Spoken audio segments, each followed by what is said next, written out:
¿Qué tal? Les habla Jorge Gestoso. En el programa de hoy, los desafíos de la paz en Colombia con otra notable invitada, Laura Bonilla, subdirectora de la Fundación Paz y Reconciliación, directamente desde Bogotá. Laura Bonilla, una cálida bienvenida al programa. Jorge, ¿cómo estás? Encantadísima de estar contigo y con tu audiencia. Encantados nosotros también de tenerte, Laura. Tú has escrito en días recientes en tu cuenta de Twitter, dices, para abrir la semana escribí sobre la disputa espuria de las cifras de violencia. La violencia no tiene, al igual que los grupos armados, un comportamiento estático y sigues diciendo, si lo que se quiere es lograr una Colombia libre de violencia organizada, por ahí no es el debate. ¿Por dónde es el debate entonces?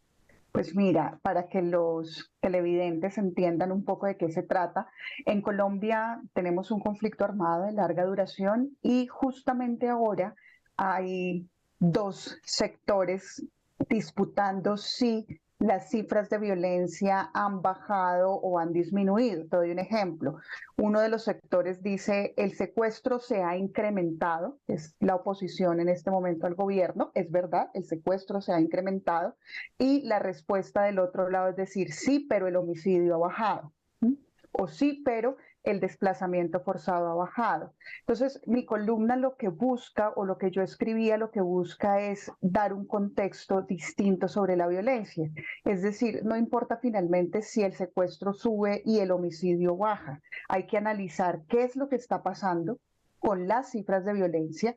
Hay que creerle a la gente, que es esto, la gente que está diciendo, estamos en una situación humanitaria muy difícil porque efectivamente no nos están desplazando tanto, pero los grupos armados no se están confinando. Quiere decir que ponen retenes militares, quiere decir que también están minando nuevamente territorios y eso es suficientemente grave como para tomar acciones, en vez de estar estancados diciendo sí, ha bajado 2 puntos o ha subido 3, X o Y categoría. Porque justamente tú lo que mencionas también que ha aumentado la presencia y las acciones armadas del Ejército de Liberación Nacional, el ELN, en el territorio nacional. Sí, es una tendencia que no es reciente, o sea, esto no ha ocurrido en un año, 2 años. Esto viene desde el 2016-2017 aproximadamente. El ELN empieza a intentar, o sea, Colombia tenía dos guerrillas clásicas, ¿no? Una era las FARC, con las FARC firmamos un acuerdo de paz en el 2016 que produjo que se tranquilizara mucho el ambiente, sobre todo en la época de la negociación y posterior desmovilización. Ante eso, otros grupos armados empiezan a buscar llenar esos espacios donde estaban anteriormente la guerrilla de las FARC. Uno de ellos, el ELN. Ahora, lo que sucede es que desde el 2018 tuvimos un gobierno completamente negligente y dejó hacer. Entonces, si el ELN quería llenar esos espacios, el gobierno que teníamos en el 2018, 19 y 20 y 21, ese gobierno, digamos, fue muy laxo y muy negligente en hacer la presencia estatal necesaria para que sea el Estado y no otro grupo armado el que llene ese espacio que dejan los grupos armados, o en este caso la guerrilla de las FARC.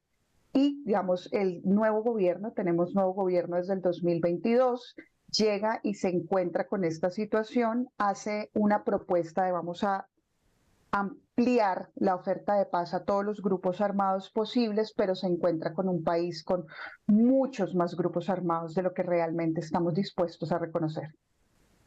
Justamente el candidato Gustavo Petro, es decir, el actual presidente, cuando era candidato, con una agenda progresista que termina con décadas, digamos, de un neoliberalismo de mano dura en todo el territorio, tiene dentro de su propuesta electoral la paz total, a pesar de que hay cifras que por ahí pueden ser distorsionadas, leo algunas, 77 asesinatos de defensores de derechos humanos en 6 meses en el 2023, y en lo que va del 2023 también hay, como tú decías, hay diferencia de información, porque la Fiscalía informa de 40 feminicidios, un tema que tú conoces bien a fondo, mientras que el Observatorio Colombiano de Feminicidios habla de 133 y además, dice esta información, se han interpuesto 44.000 denuncias sobre violencia de género ante el Instituto de Medicina Legal.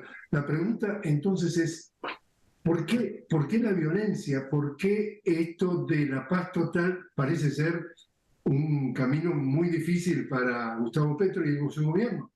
Pues es un camino difícil para Colombia, digamos, aspirar a tener una Colombia libre de violencia y una Colombia libre de grupos armados, pues es un propósito aspiracional, que yo creo que es lo primero que el presidente Petro, digamos, lo dice, digamos, vamos a trabajar por la paz total, vamos a hacer la paz total.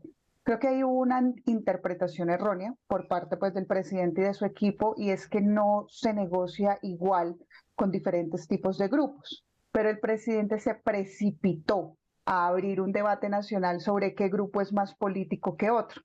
Digamos, si hubiera tomado las cosas con un poco más de calma, no tanta, unos meses más de calma para planear mejor el inicio de la paz total, pues se hubiera evitado tener expectativas que el país no supo cómo manejar. Por ejemplo, cuando a ti te dicen, a cualquier persona le dicen, yo quiero, te ofrezco un plan básico donde vas a tener unas condiciones X para una negociación, pero hay un plan premium que solamente te lo puedo dar si tú eres un grupo más político. Pues todos los grupos armados en Colombia quieren el plan premium, que es la negociación política, y eso llevó a que se exacerbara la competencia armada por el control territorial y por el control de población, lo cual finalmente llevó a que las comunidades que están conviviendo, que les toca convivir con estos grupos armados, pues sufran muchísimo los combates entre ellos. Yo creo que ese rumbo se está corrigiendo, digamos, ya hay una mesa instalada con el ELN, hay unos protocolos, hay participación internacional en la verificación, pero digamos que ya la paz total como un gran horizonte, esa primera ventana de oportunidad, pues toca volverla a abrir y nos tardaremos un tiempo importante. ¿Y qué tipo de sabotaje, si existe el sabotaje, le está haciendo la oposición? Porque dentro de la parte política que te quiero consultar en torno, digamos, a la violencia es, hay argumentación de que a el presidente progresista Gustavo Petro ya le vienen armando un golpe blando para hacerlo caer. ¿El tema este de la violencia cae dentro de algún elemento de ese supuesto intento para hacerlo derrocar, hacerlo caer y otra vez volver al neoliberalismo que tenía Colombia? Pues mira, yo creo que vamos ahí vamos a coger punto a punto. El presidente Petro está tratando de meter unas reformas, un paquete muy grande de reformas, 38 básicamente en el Congreso de la República, y ha visto muy afectada su gobernabilidad. ¿Por qué? Porque cuando él gana con una coalición muy amplia de partidos políticos donde no solamente estaban los partidos progresistas o de izquierda, sino también estaban las élites tradicionales o clientelistas de, digamos, en la política. Eso, pues obviamente, estas élites regionales y esta gente nunca había tenido que tener grandes discusiones ideológicas básicamente sobre nada. Era una cosa muy transaccional. Entonces, ahora que se ven enfrentados a tener que tomar decisiones, por ejemplo, si la salud debe ser implementada por un modelo completamente estatal o no, o mixto o privado solamente, pues digamos que les empieza a dar un poco más de trabajo estar dentro de la coalición de gobierno, y varios de ellos empiezan a tener disputas internas dentro de sus propios partidos. Y el gobierno también es completamente inexperto en manejar esta minucia o esta filigrana política para lograr la gobernabilidad que necesita y pasar sus reformas. Entonces, al momento, las reformas más importantes no han pasado.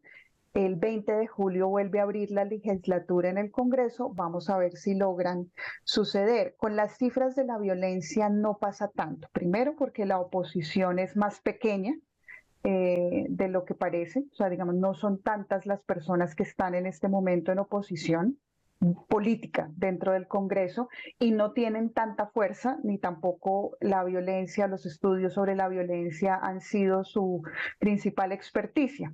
Ahora sí utilizan cifras al azar para decir que nada de esto está funcionando, para vender la idea de que todo es un desastre, pero esa no es la idea que está afectando la popularidad del presidente Petro. Digamos, creo que también ahí hay dentro del gobierno posiciones, palabras, discursos, donde la gente le está diciendo, bueno, reconocer que también hemos tenido errores dentro de esta coalición de gobierno, pues no sería tan mala idea, ¿no? Laura, te invito a hacer una pequeña pausa. Estamos hablando con Laura Bonilla directamente desde Bogotá. Laura, subdirectora de la Fundación Paz y Reconciliación. Enseguida regresamos. Perfecto.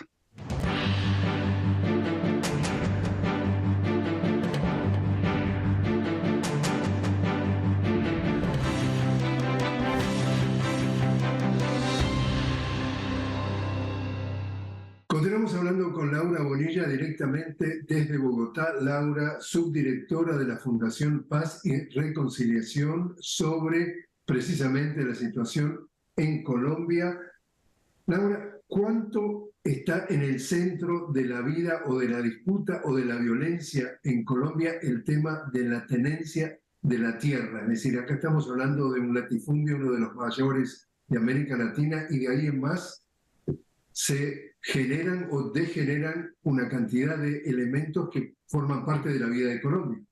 Pues mira que la pregunta es supremamente interesante porque yo creo que si hay algo en lo que el gobierno lo ha hecho bien, es en esto, por varias razones, pero te doy dos. Digamos, el gobierno ha logrado ahí sí hacer casi que un proceso de paz interno con los sectores que han sido más reaccionarios a la distribución de la tierra. Entonces, ha estado hablando con los gremios, ofreció compra de tierras a los gremios para equilibrar la cancha en la tenencia de la tierra. Y curiosamente, esto que lo ha hecho, digamos, con bastante cuidado y de una forma bastante ordenada, ha tenido dos ministras fantásticas en el espacio de, digamos, en la cartera de Agricultura, le ha ido muy bien y no es lo que tiene mayor oposición a nivel político. O sea, la tenencia de la tierra y la posible reforma agraria creo que es de las cosas mejor recibidas en este momento por los colombianos y mejor calificada también, tanto en zonas rurales como en zona urbana. Y eso es supremamente importante porque efectivamente había sido un combustible de la violencia durante décadas y si logramos que ese debate se convierta en un debate a favor de la paz, pues es un logro importantísimo. ¿Y se ha infiltrado el narcotráfico en la tenencia o en el control de la tierra? Desde hace décadas. O sea, los primeros estudios sobre compra de tierras en Colombia por parte de los narcotraficantes datan de compras de tierras en los años 60, 70, pero sobre todo entre los 80 y 90, que es cuando tenemos, vamos, en los 70 tuvimos la bonanza de la marihuana y en los 80 y 90 la bonanza de la cocaína. Obviamente, digamos, tener grandes extensiones de tierra pues es muy favorable para el narcotráfico, no tanto para la producción de hoja de coca, sino para el lavado de activos. Entonces, sí, muchísimos narcotraficantes compraron tierras, eso es verdad. No hay ningún estudio ahorita que nos diga cuántos de ellos las conservan, pero pues definitivamente es un tema que está sobre la mesa. Y justamente a propósito, ya sea por la tenencia de la tierra, digamos, de la oligarquía, por decirlo así, y la tenencia de la tierra por narcotraficantes, esto ha generado un problema social muy, muy profundo que son los desplazados. Y Colombia tiene uno de los mayores niveles de desplazados del mundo. Cuéntanos cuán grave es la situación social que pasan a tener estos desplazados que los sacan de sus tierras y van a parar a las periferias de las grandes ciudades. Sí, y este año, digamos, no ha sido un buen año en lo referente. Tenemos nuevos desplazamientos. Nosotros tenemos alrededor de 7 millones de personas que han sido desplazadas durante las décadas de conflicto armado que hemos tenido en Colombia, no solamente por conflictos asociados a la tenencia de la tierra, digamos, y a la eh, usurpación de tierras a los campesinos por parte de grupos armados o narcotraficantes o, digamos, personas, incluso élites políticas violentas participaron en este despojo de tierras, sino también por la disputa por el control territorial. Entonces, hoy en día los grupos armados hoy están mucho más interesados no en desplazar la gente y conservar la tierra, sino en conservar la gente y controlarla. porque eso presiona a las instituciones públicas y eso presiona al Estado. Entonces, te doy un ejemplo. Para un grupo armado, tener hoy capacidad y control territorial implica tener obediencia de todas las personas que habitan ese territorio. Y eso te dice, te minan los caminos, te ponen más retenes, amenazan o matan a tus líderes o lideresas sociales. Cualquier persona que se pueda, digamos, interponer en esa gobernanza armada, pues una persona que termina siendo vista como enemigo. Eso es el gran causante de la violencia de hoy, pero la afectación de las violencias anteriores, sobre todo los desplazados, sigue siendo altísima. Vamos, hay unos cálculos que dicen que para reparar a todas las víctimas del conflicto armado colombiano, con reparación administrativa, o sea, nada del otro mundo, necesitaríamos por lo menos 300 años. Entonces, lo importante es que empecemos hoy, porque, digamos, reparar las condiciones tan dramáticas de este conflicto armado tan largo, pues nos va a tomar muchísimo tiempo. ¿Tú te animarías a ponerle una cifra en términos de porcentaje? ¿A qué porcentaje del territorio colombiano tiene control el Estado y qué porcentaje está en manos de fuerzas irregulares, ya sean grupos armados o como le quieras poner? Mira, yo te puedo decir más en número de municipios, de municipalidades, como le dicen en Europa. En este momento, pues no es tan grande, lo que pasa es que afecta mucho. Y son grandes extensiones de tierra baldía que el Estado no logra entrar a controlar del todo porque la geografía también es gigante. En Colombia tenemos amplísimas, afortunadamente aún tenemos amplísimas extensiones selváticas, pero casi que 216, 218 municipalidades tienen hoy presencia y acción de grupos armados. En muy pocas zonas se puede decir que hay un control absoluto del grupo armado sobre el territorio, pero te doy un ejemplo pues muy dramático, que es el departamento de Arauca, en frontera justamente con Venezuela, donde los grupos armados están disputando el control de territorio y esto pues no solamente está afectando a la población colombiana, sino incluso también la población venezolana. Allí el control es mucho mayor. Otra región muy específica que es el Catatumbo, que también queda cerca de la frontera con Venezuela, es una región donde hay una alta incidencia en gobernanza armada de todos estos grupos y el grupo más grande en este momento que tiene mayor control sobre un área cercana a la frontera con Panamá, que es el Urabá antioqueño, es el Clan del Golfo, que es una especie de Frankenstein que ha bebido de todos los conflictos y grupos armados que hemos tenido en el pasado. Entonces, una parte de ellos proviene de las antiguos paramilitares y otra parte de ellos proviene de antiguas guerras locales y otra parte de ellos proviene directamente del narcotráfico y tienen, es como un holding criminal, ¿no? Muy vinculado con negocios ilegales. Volviendo un poco al tema de la mujer, feminicidios, como decíamos, cifras más que preocupantes en lo que vaya de este 2023. Cuéntanos cuál es la situación de la mujer en Colombia. Pues mira, veamos si esto lo escalo a América Latina. Somos un continente donde el patriarcado tiene un arraigo muy profundo y eso implica que los feminicidios son muy altos, o sea, casi prácticamente todos los feminicidios tienen un componente de crimen de odio.